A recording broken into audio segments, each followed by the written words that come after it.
Vivemos em uma era de ruído absoluto. Notificações, vídeos curtos, estímulos constantes, barulho o tempo inteiro. Nunca foi tão difícil ficar em silêncio, nunca foi tão difícil ouvir a própria consciência. E é exatamente nesse ambiente que os vícios crescem, porque o vício não precisa de um momento extremo, ele só precisa de cansaço, de solidão, de tédio, de um dia ruim que ninguém viu. O problema é que a maioria das pessoas imagina o vício como algo explosivo, algo óbvio, algo que destrói tudo de uma vez, mas a verdade é outra. O vício raramente te destrói de forma imediata, ele faz algo muito mais perigoso, ele te atrasa, ele te mantém preso em ciclos pequenos enquanto o tempo continua andando, enquanto oportunidades passam, enquanto você poderia estar crescendo. Pornografia, por exemplo, não chega dizendo que vai acabar com a sua vida, ela chega oferecendo alívio, um escape rápido, uma sensação momentânea de controle, e esse é o primeiro engano. Porque o problema da pornografia não é o prazer em si, é o preço invisível que ela cobra depois, um preço que não aparece no início, mas aparece com o tempo.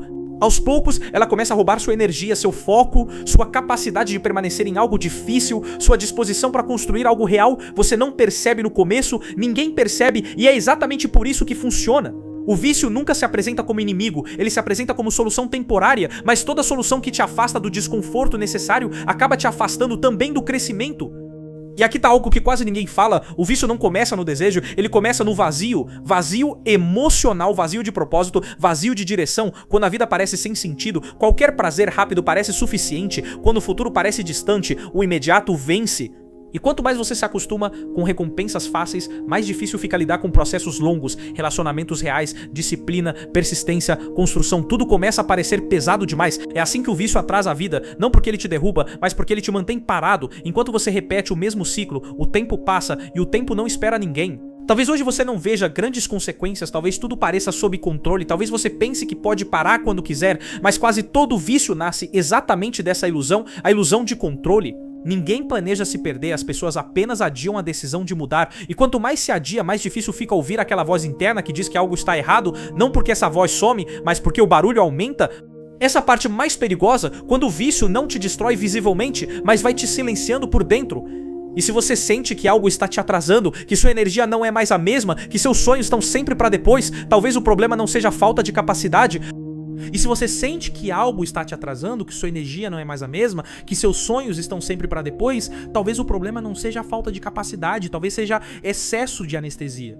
Na próxima parte vamos falar sobre como o vício começa a moldar quem você se torna e por que em níveis mais profundos ele não apenas atrasa, ele começa a matar coisas que deveriam estar vivas em você. Com o tempo, o vício deixa de ser apenas algo que você faz e começa a se tornar algo que você é. Não de forma consciente, mas de forma silenciosa. Ele começa a moldar seus hábitos, suas reações, suas escolhas pequenas, aquelas que ninguém vê, mas que constroem quem você está se tornando. E é aqui que a coisa fica mais séria, porque o maior dano do vício não está no ato em si, está na identidade que ele vai corroendo aos poucos. Você começa a se ver como alguém fraco, alguém incoerente, alguém que promete e não cumpre. E essa imagem interna é extremamente perigosa, porque quando você passa a acreditar que é assim mesmo, você para de lutar de verdade. A pornografia, assim como outros vícios, cria uma divisão interna. Existe a pessoa que você mostra para o mundo e existe a pessoa que você esconde. Essa duplicidade cansa. Ela drena energia emocional, mental e espiritual.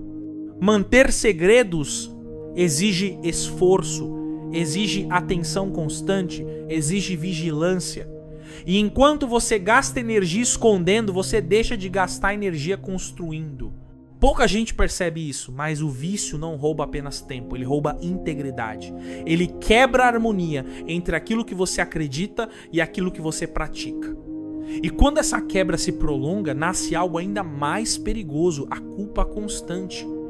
Não aquela culpa saudável que leva à mudança, mas uma culpa paralisante, que te faz pensar que não adianta tentar, porque você sempre volta para o mesmo lugar. É nesse ponto que muitos desistem sem perceber. Continuam vivendo, trabalhando, se relacionando, mas por dentro já aceitaram uma versão menor de si mesmos. E isso mata sonhos antes mesmo deles tentarem nascer. O outro efeito silencioso do vício é a perda de sensibilidade. O que antes chocava passa a parecer normal. O que antes causava desconforto passa a ser tolerável. E quando você se acostuma com menos, você começa a exigir menos da vida, de si mesmo, dos outros e até de Deus. O problema não é apenas o que você consome, mas o que isso te impede de desejar. O vício treina sua mente para o imediato e desaprende você a esperar. E tudo que vale a pena exige espera. Maturidade exige espera. Propósito exige espera. Relacionamentos profundos exigem espera. Quando a espera se torna insuportável, você começa a trocar o eterno pelo instantâneo sem perceber. É por isso que a Bíblia fala tanto sobre vigilância. Não como paranoia, mas como consciência. Porque aquilo que você alimenta em segredo cresce, e aquilo que cresce em silêncio um dia governa. Talvez hoje você ache que isso é exagero, talvez você pense que está tudo sob controle, mas quase ninguém percebe o momento exato em que o hábito vira prisão. Esse momento não tem barulho, não tem aviso, não tem alarme. Ele só acontece. E quando você percebe, sair já dói mais do que entrar. Na próxima parte, vamos falar sobre algo que quase ninguém gosta de ouvir. O caminho da saída não começa no prazer nem na força de vontade. Ele começa na verdade. E encarar a verdade quase sempre dói antes de libertar. A maioria das pessoas acredita que vencer um vício é uma questão de força de vontade. Mas essa é uma das maiores mentiras já contadas sobre mudança. Força de vontade é limitada, ela se esgota, ela cansa, ela falha quando você está cansado, sozinho ou emocionalmente fragilizado. É por isso que tantas pessoas prometem que vão parar e acabam voltando. A mudança começa quando você para de perguntar apenas se algo é prazeroso e começa a perguntar se isso está te levando para mais perto ou mais longe da pessoa que você deveria se tornar. Esse tipo de pergunta muda tudo, porque ela desloca o foco do momento para o processo. E o processo revela verdades que o prazer tenta esconder. Outro erro comum é tentar lutar sozinho. O isolamento é um dos combustíveis mais fortes do vício. Quanto mais secreto, mais poderoso ele se torna.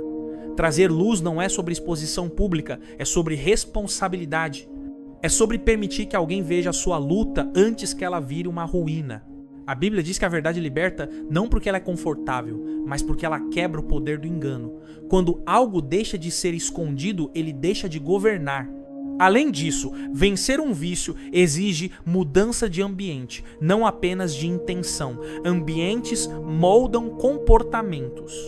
Se você continua cercado pelos mesmos gatilhos, pelas mesmas rotinas, pelos mesmos momentos de vulnerabilidade sem ajuste nenhum, você não está sendo espiritual, você está sendo ingênuo. Não é falta de fé mudar estratégias, é sabedoria. Jesus fala sobre arrancar o que faz tropeçar, não porque o corpo é mau, mas porque a eternidade vale mais que o conforto imediato. Toda renúncia verdadeira parece exagerada no começo, mas se mostra necessária com o tempo. O vício sempre pede mais do que você planejava dar e entrega menos do que prometeu. E enquanto você negocia com ele, ele negocia com o seu futuro. Talvez o maior sinal de maturidade espiritual não seja sentir arrepios, mas fazer escolhas coerentes mesmo quando ninguém está olhando. Obediência silenciosa constrói uma força que emoção nenhuma sustenta. Na próxima parte, vamos fechar falando sobre algo que quase ninguém ensina. Como substituir o vício por propósito. Porque não basta arrancar algo ruim, é preciso preencher com algo maior, ou o vazio sempre vai chamar você de volta. Nenhum vício sobrevive quando perde o lugar central na sua vida. É por isso que parar não é o suficiente. Se você apenas remove o hábito, o vazio permanece. E o vazio sempre procura algo para ocupar o espaço. A verdadeira mudança acontece quando o centro muda. Quando aquilo que te move deixa de ser alívio e passa a ser direção. Vício prospera onde não há propósito claro. Ele se alimenta de dias sem significado, de rotina sem intenção, de vidas vividas no automático.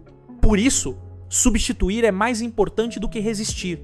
Não substituir por outro prazer, mas por responsabilidade, por construção, por algo que exige de você e te devolve dignidade. Propósito não é uma ideia abstrata, é prática diária. É acordar e saber por que você precisa ser melhor hoje do que ontem. É assumir pequenas responsabilidades mesmo quando ninguém aplaude. É escolher o difícil que constrói, em vez do fácil que anestesia. Quando você começa a viver assim, o vício perde espaço naturalmente. Não porque você ficou mais forte, mas porque ele já não faz sentido. A Bíblia nunca prometeu uma vida sem luta. Ela prometeu uma vida com direção. E direção muda tudo. Quem sabe para onde está indo suporta melhor o desconforto do caminho. Outro ponto essencial é entender que recaídas não definem quem você é, mas decisões repetidas sim. Cair não significa fracasso definitivo. Permanecer caído é que transforma erro em identidade. O inimigo do progresso não é a queda, é a desistência silenciosa. É olhar para si mesmo e aceitar uma versão menor como se fosse o máximo possível. Deus não trabalha com versões reduzidas de pessoas. Ele trabalha com processos. E processos exigem tempo, consistência e humildade. Humildade para pedir ajuda, humildade para ajustar rotas, humildade para reconhecer limites. A verdadeira liberdade não é fazer tudo o que se quer, é conseguir dizer não ao que te destrói. E isso não nasce da emoção, nasce da convicção. Convicção de que sua vida vale mais do que alguns minutos de prazer. Convicção de que seu futuro merece proteção. Convicção de que caráter é construído nas escolhas que ninguém vê. Talvez hoje você esteja cansado, talvez esteja lutando há mais tempo do que gostaria de admitir, talvez já tenha pensado em desistir várias vezes. Mas enquanto você ainda se incomoda, enquanto ainda existe conflito interno, ainda existe esperança. O perigo real começa quando a consciência se cala. Se você está ouvindo isso, não é por acaso. Não para gerar culpa, mas para gerar clareza. Vícios prometem descanso, mas entregam prisão. Propósito exige esforço, mas entrega vida. No fim, a escolha nunca é entre prazer e dor. É entre dor que constrói e prazer que destrói. E toda vez que você escolhe o que constrói, mesmo em silêncio, algo dentro de você começa a viver de novo.